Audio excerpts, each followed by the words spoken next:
Today I'll be making a leather pouch for the knife I made in the last video.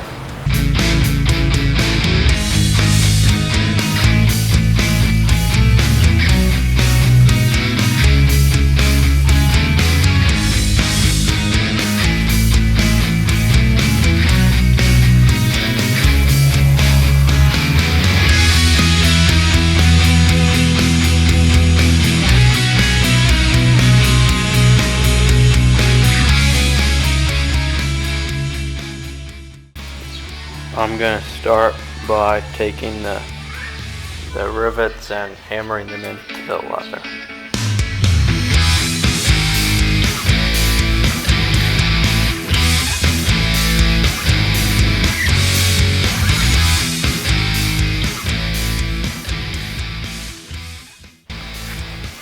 This is one of the other knives that I made. I'm going to make a sheath for this one also today. I'm going to do a little differently.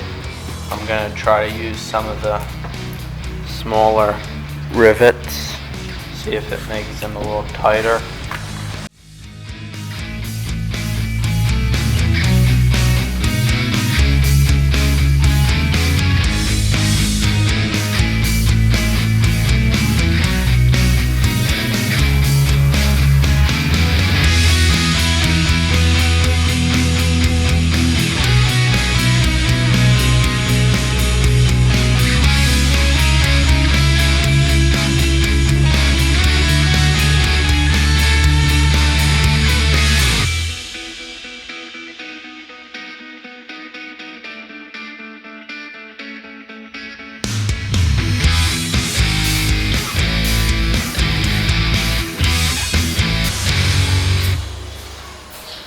The knife fits nice and snug and it'll be easy to carry around and comfortable.